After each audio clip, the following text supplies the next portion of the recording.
Bharatiya Janata party ने लोकसभा चुनाव 2024 को लेकर के अपने उम्मीदवारों की दूसरी सूची भी जारी की, लेकिन उम्मीदवारों की घोषणा ना हो पाना, सीटों का शेयरिंग ना हो पाना, तमाम उथल पुथल के बीच एक नई खबर बिहार वासियों को सुनने के लिए आज मिली और देखने मिली। और वो खबर थी बिहार के मंत्रिमंडल के विस्तार का।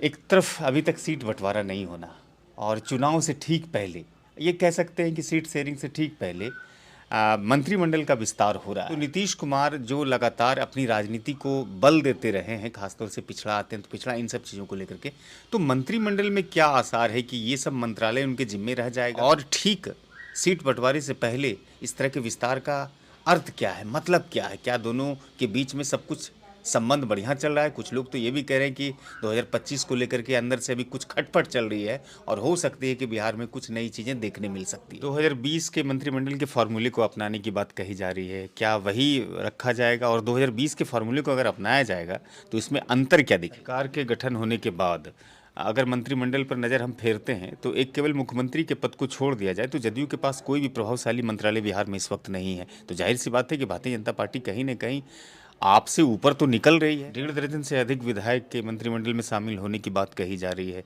जदयू सर्वाधिक संख्या में रहेगी। सीट बंटवारे को लेकर के सर लगातार चिराग पासवान, पशुपति पारसनाथ और भारतीय जनता पार्टी तीनों उलझी हुई है। इसका असर क्या जदयू पर भी देखने मिलेगा? अब पहले की चुनाव की बात हम करते हैं, विधानसभा चुनाव की बात करते हैं, तो चिराग पासवान का कहीं ना कहीं काउंटर अटैक मुख्यमंत्री जी पर रहा है। भारतीय जनता पार्टी ने लोकसभा चुनाव 2024 को लेकर के अपने उम्मीदवारों की दूसरी सूची भी जारी कर दी है, लेकिन अभी भी बिहार में सीट बंटवारे और सीट शेयरिंग को लेकर के कोई भी स्पष्ट फिगर नहीं आ पाया है।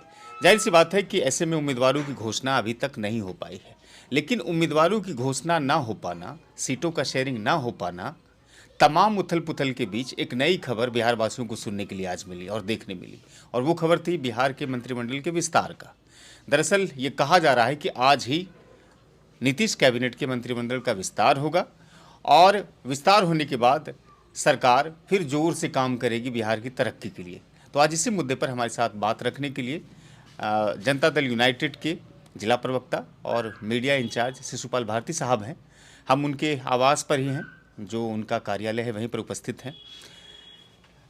एक तरफ अभी तक सीट बंटवारा नहीं होना और चुनाव से ठीक पहले, ये कह सकते हैं कि सीट शेयरिंग से ठीक पहले मंत्रिमंडल का विस्तार हो रहा है। तो नीतीश कुमार जो लगातार अपनी राजनीति को बल देते रहे हैं, खासतौर से पिछड़ा, अत्यंत पिछड़ा, इन सब चीज़ों को लेकर के, तो मंत्रिमंडल में क्या आसार है कि ये सब मंत्रालय उनके जिम्मे रह जाएगा? और ठीक सीट बंटवारे से पहले इस तरह के विस्तार का अर्थ क्या है, मतलब क्या है? क्या दोनों के बीच में सब कुछ संबंध बढ़िया चल रहा है? कुछ लोग तो ये भी कह रहे हैं कि 2025 को लेकर के अंदर से अभी कुछ खटपट चल रही है और हो सकती है कि बिहार में कुछ नई चीज़ें देखने मिल सकती है। देखिए, पिछड़ा अति पिछड़ा की जहाँ तक बात है तो पूर्व के दिनों भी चुनाव में जब लोकसभा का चुनाव हुआ तो आप देखेंगे जनता दल यूनाइटेड की ओर से जो प्रत्याशी आए उसमें काफ़ी संख्या में अति पिछड़ा के साथी चुनाव लड़े और चुनाव जीतकर आज दिल्ली लोकसभा में जाकर बैठने का मौका मिला, उनको देश में काम करने का मौका मिला। अभी मंत्रिमंडल पूर्व के दिनों जब गठबंधन हुआ और दायित्व मिला तो प्रेम कुमार हैं जो अति पिछड़ा से ही हैं। तो अति पिछड़ा को लेकर के माननीय मुख्यमंत्री जी जो चिंतित लगातार हैं पिछले 18 वर्षों से और उस पर जो काम किए हैं वो आगे भी कंटिन्यू होगा। आप देखें उदाहरण स्वरूप भागलपुर में ही लोकसभा का जो सांसद हैं अति पिछड़ा का बेटा है। आप मधेपुरा से मंत्री थी शीला मंडल जी, अति पिछड़ा महिला थी। तो ऐसा नहीं, दामोदर रावत साहब पूर्व मंत्री थे, अति पिछड़ा थे। तो इस तरह से अति पिछड़ा को लेकर किसी प्रकार का कोई परेशानी या संशय की बात नहीं है। सहरसा सभा से सीट पर अति पिछड़ा का बेटा सांसद हुआ। तो मंत्रालय रहेगा जदयू के पास अति पिछड़ा का? मंत्रिमंडल का जो विस्तार होगा, निश्चित रूप से जो पूर्व के दिनों विस्तार हुआ है, लगातार लंबे समय से हम लोग इस गठबंधन में मंत्रिमंडल के साथ चलाए हैं सरकार और माननीय नीतीश कुमार जी के नेतृत्व में भारतीय जनता पार्टी, लोजपा, हम, रालोजपा सारे लोग रहे हैं पूर्व के दिनों भी। इसलिए मंत्रिमंडल के विस्तार में कहीं से कोई कन्फ्यूजन नहीं है, कोई परेशानी नहीं है। मैं पिछले दिनों भी कहा था कि मंत्रिमंडल के विस्तार में जो भी विलम्ब हो रहा है वो भारतीय जनता पार्टी की तरफ से सूची चूँकि आना है। भारतीय जनता पार्टी किनको दायित्व देगा, किनको मौका देगा, मंत्रिमंडल में किस विधायक को, किस एमएलसी को वो लाएंगे, उनका सूची आएगा। माननीय मुख्यमंत्री जी का तो पूरा सेटअप रहता है, वो तो चला ही रहे 18 वर्षों से, सारा अनुभव है उनके पास, किनको किस दायित्व में रखना है, कौन किस दायित्व को अच्छा से निभा करेगा। 2020 के मंत्रिमंडल के फार्मूले को अपनाने की बात कही जा रही है, क्या वही रखा जाएगा? और 2020 के फार्मूले को अगर अपनाया जाएगा तो इसमें अंतर क्या दिखेगा? देखिए, 2020 के फार्मूले को अगर अभी अपना के पुनः मंत्रिमंडल का विस्तार होता है तो कहीं से कोई अंतर नहीं है। चेहरा नीतीश कुमार है, मुख्यमंत्री नीतीश कुमार जी हैं। माननीय विधायक या माननीय विधान पार्षद को विभाग का दायित्व इसलिए दिया जाता है, एक कॉरम है, एक रूटीन वर्क है, एक मंत्रिमंडल का विस्तार होकर होना चाहिए। लेकिन पूरे बिहार का समुचित विकास, संपूर्ण विकास और कल्याणकारी योजना, ये तमाम चीज़ें तो माननीय मुख्यमंत्री जी का विजन है, उनका अपना सोच है और उस सोच से उनके नेतृत्व में बिहार चल रहा है। सरकार के गठन होने के बाद अगर मंत्रिमंडल पर नज़र हम फेरते हैं तो एक केवल मुख्यमंत्री के पद को छोड़ दिया जाए तो जदयू के पास कोई भी प्रभावशाली मंत्रालय बिहार में इस वक्त नहीं है। तो जाहिर सी बात है कि भारतीय जनता पार्टी कहीं ना कहीं आपसे ऊपर तो निकल रही है। नहीं, ये जो आप सवाल कर रहे हैं, पता नहीं, आप तो काफ़ी अनुभवी हैं, कैसे ये सवाल आपने कर दिया। आप देखेंगे कि 20 में ही नहीं, पूर्व के दिनों जितना दिन तक इस गठबंधन में हमारी सरकार चली है और जो मंत्रालय जिनके पास 20 में था वो उसी तरह से है। आप बड़ा मंत्रालय हमारे पास भी ग्रामीण विकास है, शिक्षा है, कई ऐसे बड़े भी मंत्रालय हैं जो हमारे पास हैं।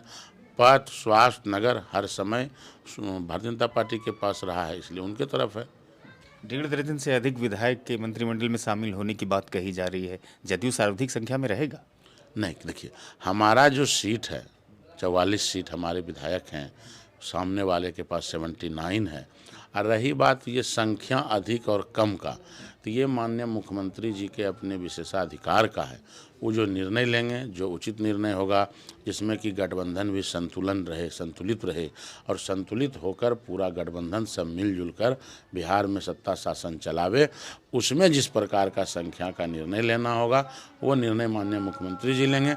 और जदयू ज़्यादा और भाजपा कम या लोजपा ज़्यादा और हम कम या लोजपा, ये कोई औचित नहीं है। माननीय मुख्यमंत्री जी के चेहरे पर, माननीय मुख्यमंत्री जी के नेतृत्व में चलता है बिहार।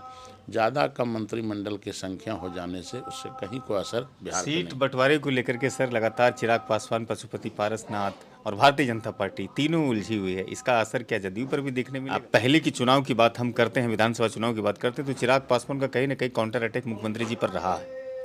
देखिए, चिराग पासवान जी लोजपा के नेता हैं, स्वर्गीय रामविलास जी के पुत्र हैं और उनको अनुकंपा पे कहिए या उनको विरासत में कहिए, सारी चीज़ें मिला है।